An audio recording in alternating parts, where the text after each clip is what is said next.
It's strange how memories of childhood can take on a golden haze when you're looking back at them through the lens of pain. The sharper edges soften, the laughter grows louder in your mind, and even the smallest details, things you never thought you'd remember, suddenly feel precious.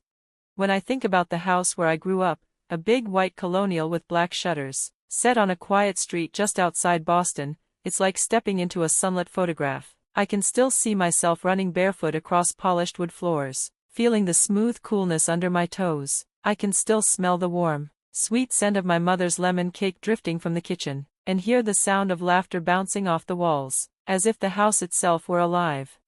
There was always movement in that home, doors opening, footsteps pounding upstairs, someone calling from another room. My brother Jacob, 2 years older, always seemed to be in the center of it. He was bigger, faster, louder, and endlessly sure of himself in a way I could never quite match.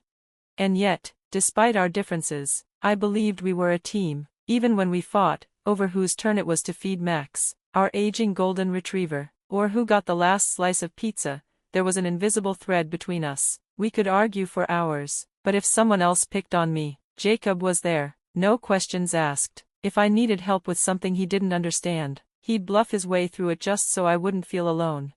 Afternoons were often spent sprawled across the living room rug, building elaborate wooden block castles or racing toy cars until we were dizzy with laughter. Our parents worked long hours at their law firm downtown, but we had each other. I was the quiet one, the daydreamer who collected books like treasures, while Jacob was the shining star, quarterback of the football team, president of student council, always surrounded by people who wanted to be near him. Sometimes I wondered if he really saw me in those years, or if I was just a shadow following in his brighter light. But then came the nights, those quiet moments when the rest of the world seemed far away, when we'd sneak down to the kitchen, raid the fridge, and whisper secrets until our eyes grew heavy. Those nights made me believe we'd always have each other. I never imagined a future where he'd shut me out completely. But the truth is, growing up changes things. I left for college in California, chasing sunshine, freedom, and a vague sense of becoming my own person. Jacob stayed closer to home, going to Harvard, then diving headfirst into a high-powered job at a prestigious New York law firm. We were still siblings, but our paths slowly diverged, less calls, fewer visits. Even so, I thought there was a thread that could pull us back together if we needed it. That's why, when Mom called one crisp October morning and casually mentioned Jacob was getting married in New York, my heart leapt. I pictured walking into a grand old cathedral, seeing him in a sharp tuxedo, maybe catching his eye and sharing one of those unspoken looks we used to have, just for us. I didn't even know the bride's name yet, but it didn't matter. He was my brother. Of course I'd be there. The wedding seemed to take over every family conversation after that. Mom and Dad dropped names of guests I barely remembered, distant cousins from Chicago, college friends of theirs flying in from London, business partners from Paris. The whole thing sounded like a royal event. I kept waiting for my invitation, the thick cream envelope with gold-embossed lettering, my name written in elegant calligraphy. Days passed, then weeks, nothing arrived. At first, I laughed it off. Mail got lost sometimes. Maybe he was planning to surprise me in person, but that little flicker of doubt began to grow. By the third week, checking the mailbox felt less like a routine and more like a small act of desperation. Each day I came back empty-handed, and each day the pit in my stomach deepened. Friends at work asked if I was excited. "It's coming up soon, right?" they'd say. I'd force a smile and mumble something about being busy, about not knowing all the details. I didn't tell them the truth, that I hadn't been told anything at all. I threw myself into my business, blue sky charters, managing private jet schedules between Los Angeles, London, and Dubai. But even at 40,000 feet, my mind drifted to Boston, to the brother who used to whisper secrets with me in the dark, to the mailbox still stubbornly empty. Finally, one rainy Friday night, I couldn't take the silence anymore. I sat by my apartment window, the lights of Los Angeles blurred by streaks of water on the glass, and dialed Jacob's number. My heart thudded like I was about to take an exam I hadn't studied for. He answered on the third ring. "Hey, it's me," I began, trying for lightness I didn't feel. "I heard the big day's coming up. When's the wedding?" The pause was so long I thought the call had dropped. When his voice came, it was flat, stripped of anything warm. "It's not your concern. Just stay out of it, Olivia. You're just a passenger's garbage collector." The words landed like a punch. At first, I didn't even understand them. My brain caught on that one sharp word, garbage, and the way he said my name like it was something sour. What? My voice sounded small, almost childish. You heard me, he said, just stay away. And then the line went dead. I sat there for a long time, phone still in my hand, staring at the black screen through a blur of tears. Jacob had always been blunt, but never cruel, not to me. It wasn't just about missing a wedding, it was about being erased, about someone I loved deciding I had no place in his life. I thought about calling my parents, but I already knew what they'd say. Dad would tell me not to take it personally. Mom would insist I'd been distant too long. It would be easier for them if I stayed the sister across the country, the one they could brag about at parties without ever having to deal with in real life. That night, as the city glittered beneath me, I thought about the girl I'd been in that big White House in Boston, the one who believed family was forever. But people change. Sometimes, the people you expect to love you the most are the ones who cut you deepest. I went to bed with Jacob's words echoing in my mind, passenger's garbage collector. It stung not because it was true, but because he believed it, because in his eyes, the empire I'd built in the sky was reduced to trash duty.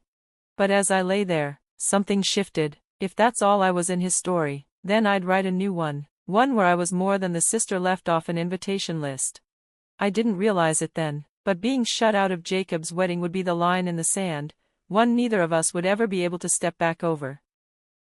We returned home late, the air inside the car heavy with unspoken words. The city lights behind us blurred into faint streaks in the rearview mirror, swallowed by the dark stretch of road ahead. Patrick kept his eyes on the windshield, his hands gripping the steering wheel just tightly enough for me to notice. I sat angled toward the passenger window, chin resting against my palm, watching the glow of passing street lamps flicker across my reflection.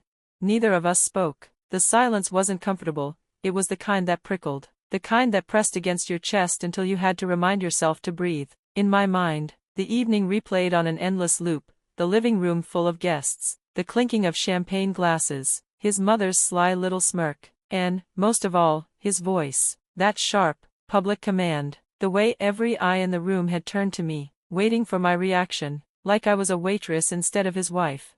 When we pulled into the driveway, the house looked almost too calm, bathed in the soft amber glow from the porch light. I didn't want that calmness, I didn't want to pretend. As soon as we stepped inside, I bypassed the kitchen, bypassed the couch where he set down his keys, and went straight down the hall to our bedroom. My heels clicked against the hardwood with a clipped rhythm, each step an anchor to the anger simmering just below my ribs. I closed the door, not with a slam, but with a slow, deliberate push. The latch clicked, and that was all.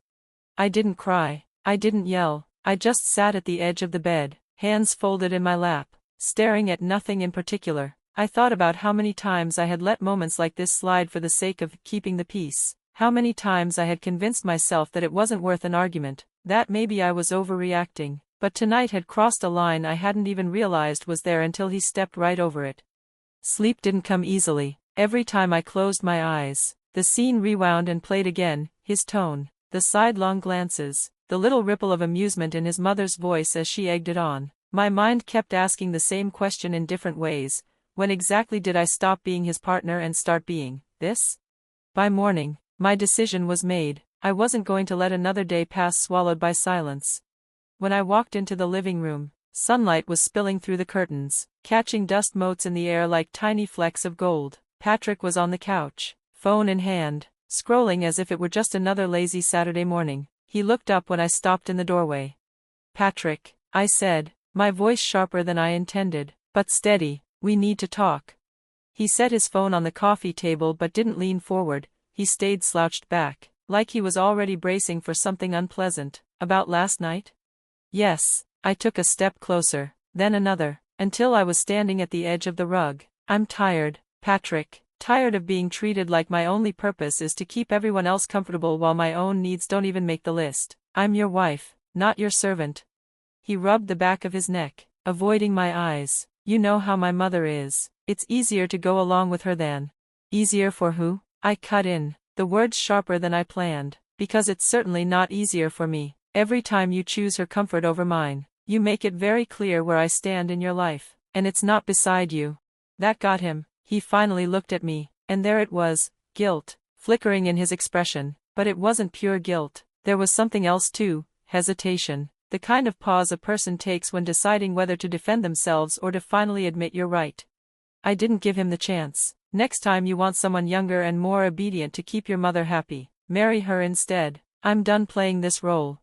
His jaw tightened, his lips parted like he had something to say, but whatever it was died before it reached the air. His hands, still resting on his knees, curled slightly into fists, not in anger, but in some kind of restrained frustration, like he wanted to rewrite the last 24 hours but didn't know how. For a moment, the only sound was the faint hum of the refrigerator in the kitchen and the muffled ticking of the wall clock. I realized I was breathing slower now, more evenly, as if saying the words had unlocked some hidden valve in my chest.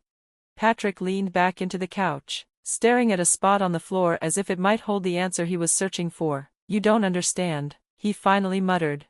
"No," I said softly, "I understand perfectly. I just don't accept it anymore."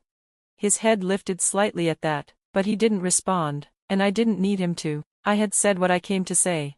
When I turned to walk away, my steps felt lighter than they had in weeks. Behind me, he stayed on the couch, frozen in that quiet, shell-shocked stillness. In the kitchen, I poured myself a cup of coffee and stood at the window, watching the street outside come to life, neighbors leaving for errands, a jogger passing by, a child on a bike wobbling down the sidewalk. Ordinary life, and yet something inside me had shifted in a way I knew I couldn't undo. For the first time in a long while, I didn't feel like the one being left behind. I felt like the one moving forward.